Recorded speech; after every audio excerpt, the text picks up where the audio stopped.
Warring groups in Central African Republic sign a deal to end years of violence and bloodshed. But without the president's participation, will it stick?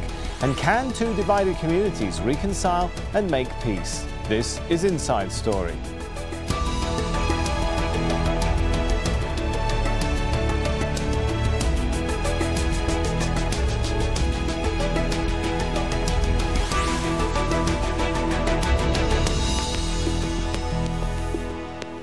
Hello and welcome to the show. I'm Sami Zaidan. For 2 years now, Africa's forgotten conflict has threatened to tear apart the Central African Republic. When the mostly Muslim Seleka militia seized power in 2013, they set in motion a chain of events which forced hundreds of thousands of people from their homes and prompted former colonial power France to intervene. Well, the Seleka have been battling the mainly Christian anti-Balaka militias. Both sides are accused of committing atrocities. The violence peaked last year with the UN saying the anti-Balaka were committing ethnic cleansing of Muslims. But now, with the help of Kenya's president, the two groups have reached a deal that could put an end to the violence. The problem, though, is that neither the UN nor the CAR government have brokered it. Well, before we get into our discussion, Catherine Soy in Nairobi explains exactly what's at stake. This peace deal comes after intense negotiations that started last year between ex-Seleka and the anti-Balaka factions. The two sides have promised to keep the peace and to adhere to a political transitional roadmap. But some critics are questioning the legitimacy of the talks.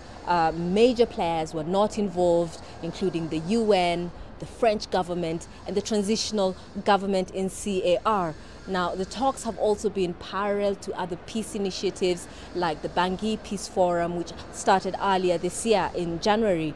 CAR's communication minister has been quoted as saying that the government does not recognize this deal, which has been signed by those he said are holding the country hostage. Something else to note is that these are just splinter groups. Both ex-Seleka and anti-Balaka leaders who signed the deal have also many times said that they have lost control of the fighters on the ground. So it will be interesting to see how the deal, whose details are still very scanty, will play out and what it means for CAR going forward. Catherine Soy for Inside Story in Nairobi. Well, let's bring our guests into the show now. From Nairobi, we have Kenneth Miranda, the chief negotiator for the most recent talks. In London, we have Annika van Woudenberg, the advocacy director for the Africa division of Human Rights Watch. And in Geneva, Emmanuel Dupuy, the president of the Institute for Prospective and Security Studies in Europe. Good to have you all with us. If I could start with Annika, first of all. Will this deal end the Central African Republic's problems, do you think, Annika? No, I don't think this deal will end those problems. Of course, it's essential that there is and that there are good peace discussions that happen. And any kind of discussions that help to lead to that and that help to lead to the end of impunity are important.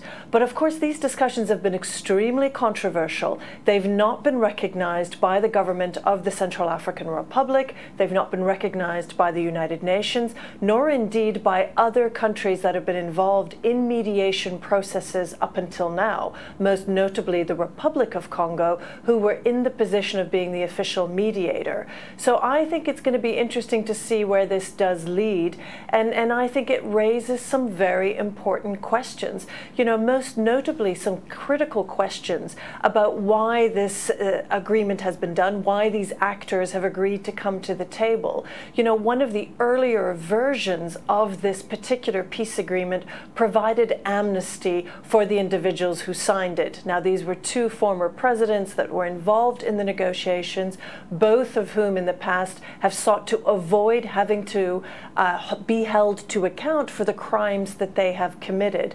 So I'm curious to know whether the current peace agreement that was signed yesterday again gives them any kind of amnesty, because that, I think, is a red line for anyone who cares about the future of CAR and who wants to see peace. Even though this might not be fully recognized by all the outside players, one could argue and say, does it really matter as long as you have the players on the ground? If you have key figures from the anti-Balaka, you know, Joachim Kokate, Michel Jotodia from the Seleka Alliance, if these guys are making the peace, Isn't that what counts? Well, it depends, of course, how much really they have control over troops on the ground.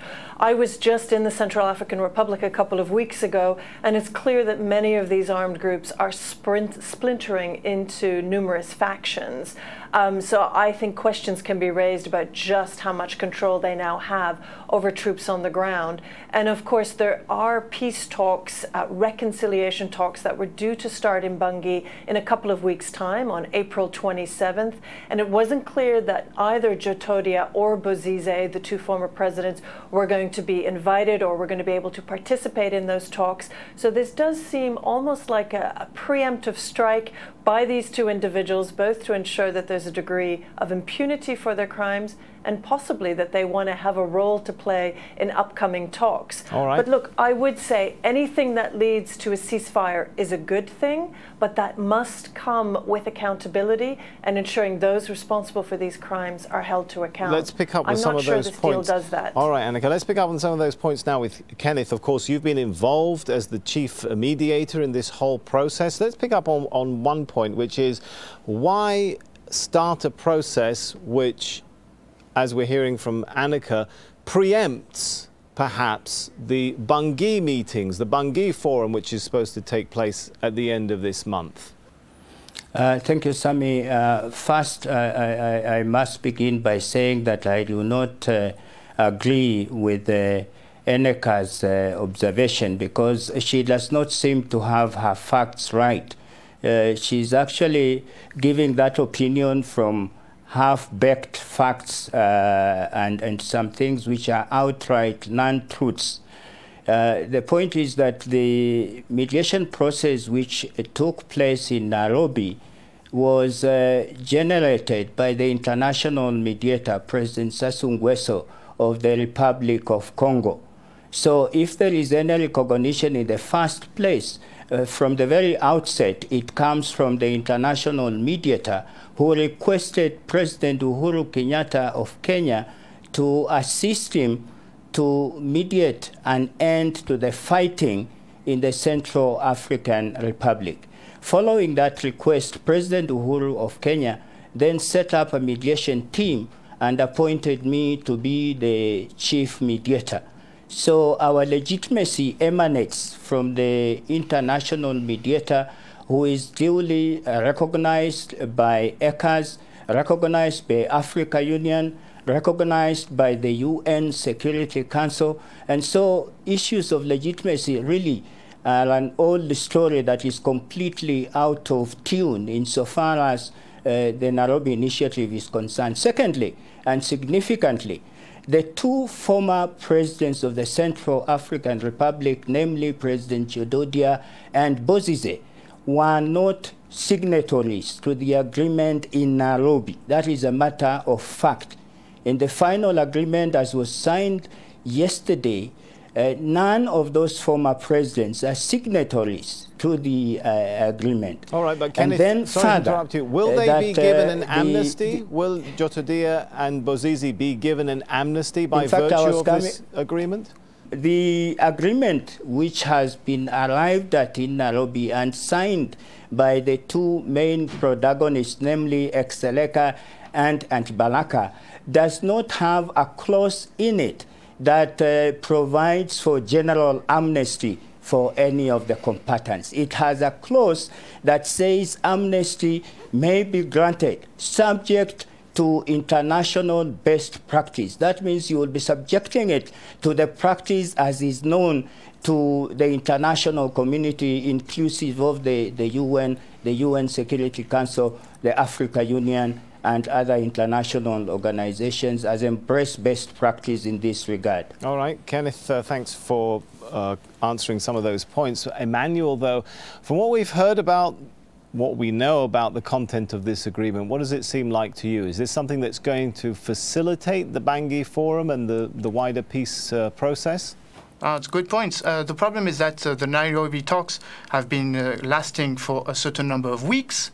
First of all, Denis Sassou Nguesso, at the initiative, was asking and did effectively ask President Kenyatta to engage the dialogue. But that was a few weeks ago.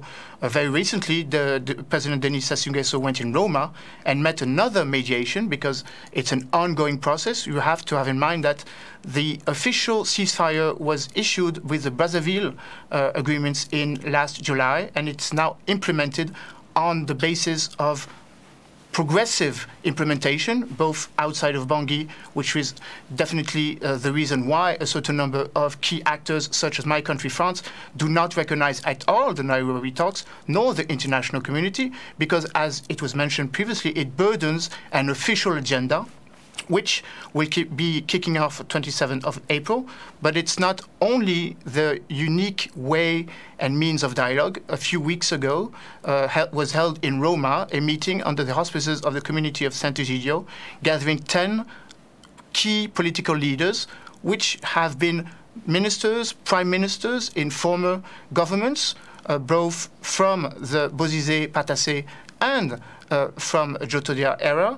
And I think we have to have in mind that, of course, more talks there is, better it is, but there is an official agenda. And this official agenda has been started 6-8 months ago and is now implemented on the ground. And this is why there is a key and an important role between France's dedication to the implementation of the Brazzaville Accord. This is why there was a certain number of key dates. A few days ago, there was an ultimatum in Bambari, where the French troops asked the insurgents, the insurgents which still are on the ground. And I do agree with the first speaker that there is a splint inside all of the movement, which is quite true inside the ex-Seleka movement, in which a certain number of local leaders do not recognize anymore the legitimacy of their leaders in Nairobi. All right, so that's interesting. Well, let me come back to Kenneth here. Kenneth, help shed some light on what exactly this agreement does do. Does it, for example, establish a process for disarmament of armed factions? Does it have a process for reform of the armed forces, for example? You know, does it help transfer authority and power to the central government? The agreement arrived at in Nairobi captures many things. First, the request by the international mediator to President Uhuru of Kenya was that we mediate for an end to the fighting that was ongoing in the Central African Republic.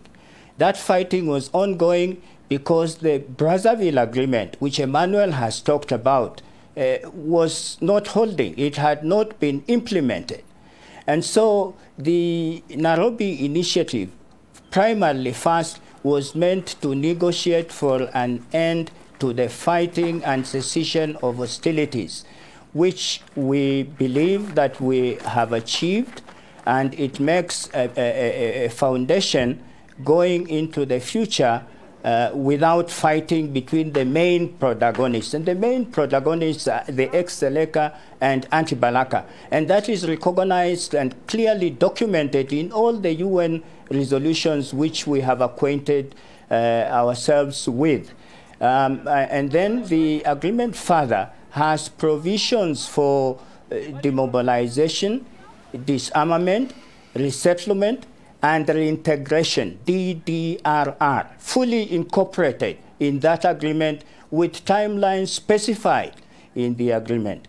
And further, with respect to what happens after Nairobi, there is a provision for further negotiation into governance and management of the affairs of the Central African Republic. After certain concerns were raised by the international community, which I think Emmanuel is referring to, and which I was made aware of when I attended the AU summit in Addis Ababa in the last part of the month of January, we came back to the parties and we were asked by the international mediator, President Sassou Nguesso, that the agreement in Nairobi must fully and categorically recognize and acknowledge the existence of the Brazzaville Agreement, which we then did. Okay, but Kenneth, if I can bring you back to a point you mentioned. Declaration signed yesterday. You've mentioned a lot of points there, you know, disarmament, return of refugees and displaced people.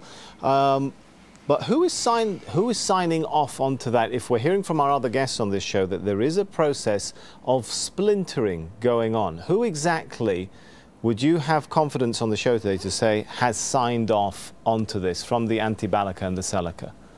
The leadership of those two groups, who, as I've said, Sami, are recognized as the main protagonists in all international documents, including UN Security Council resolutions. Could you name and some their names, leadership was for actually us, Kenneth? on board, including, I will throw in names immediately.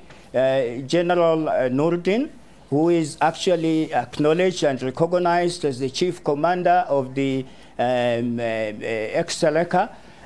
We have had Joachim Kokate, who actually served until recently even in the Transitional Authority of Catherine Panza.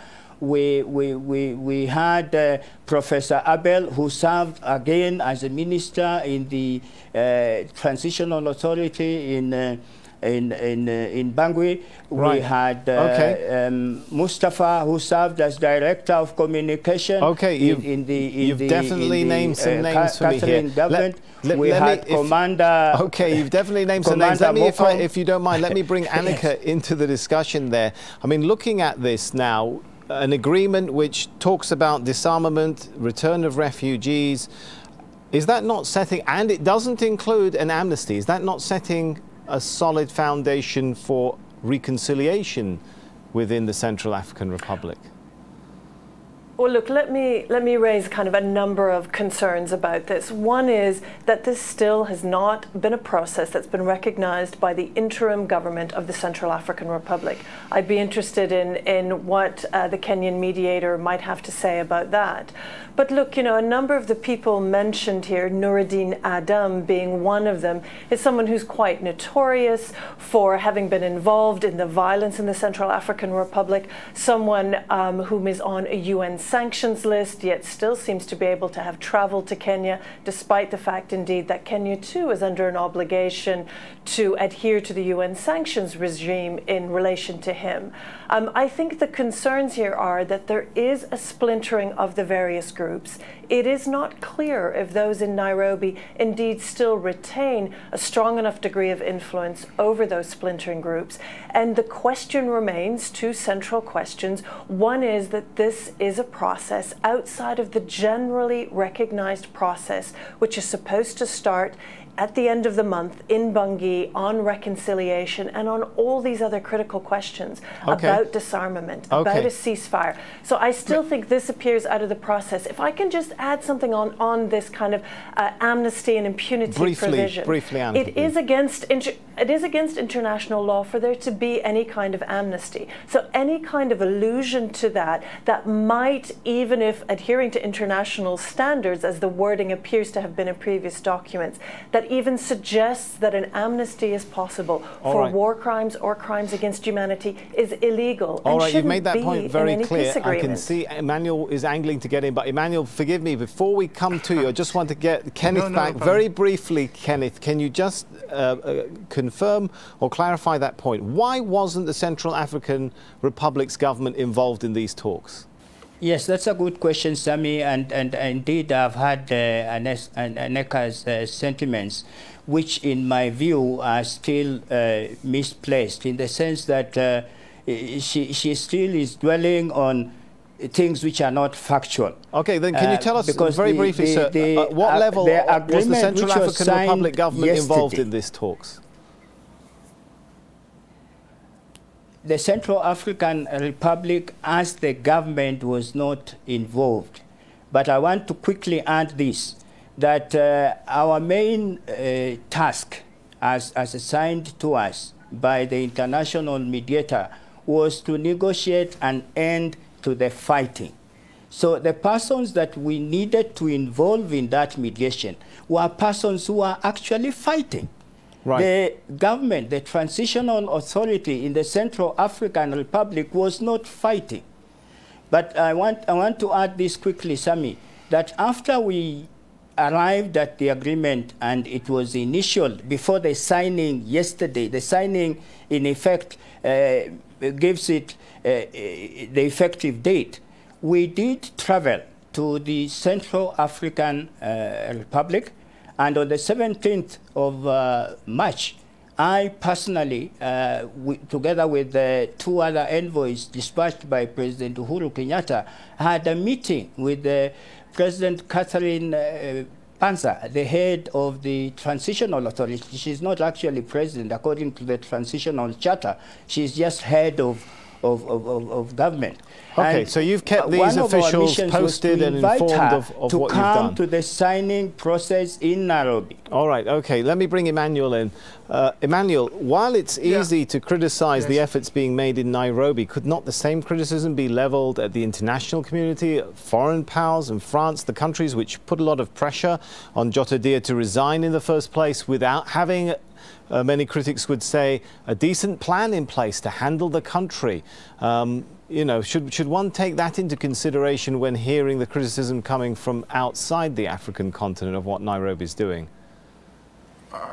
I don't think we can put it on that level. First of all, and to hoop in the discussion, I wanted to react on a certain number of things I would mention.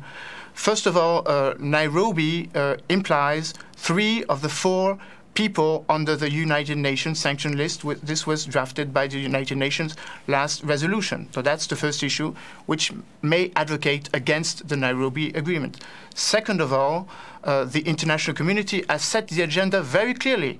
We are not anymore into only a ceasefire process. We are into a political stabilization process. There's been a lot of work which have been achieved in the National Transitional Council, which is what is closer to a National Assembly. There's been a work which has been drafted, which has begun to be drafted about the Constitution. There is an agenda which will lead to the elections in October, and this is what the international community has officially set forward. So what is going on now, Emmanuel, I think the point which, forgive me, but I think the point which Kenneth is making is that if these people which he's mentioned, like General Nuruddin, Joachim Kokate, if these are influential people, however desirable or undesirable they are and on sanctions lists, if they are not signed on to the peace process, they can cause havoc, can't they, for the Bangui talks, for the elections? This is, Sammy, this is exactly where I wanted to put. I don't think they have sufficient influence anymore. There's a lot of local generals. This is the case, for example, in Seleka. There's been a split in Seleka. There's been the creation in October, last October, of UPC, Union Populaire Centrafricaine. There's a lot of local generals, some which are very known, General Dafan, General Daman. They're acting on their own. They have their sole agenda. I do not believe that what is going on in Nairobi has the leverage, the sufficient leverage to have in any way, in any matter, and a weight on the stopping of the killings, first of all, and on the political reconstruction which is going on. I don't say that the Bangui Forum is the final end state, but it's a path. It's an essential. It's essential in the agenda. What is quite true now is that everyone is looking into the political reconstruction of the Central African Republic administration.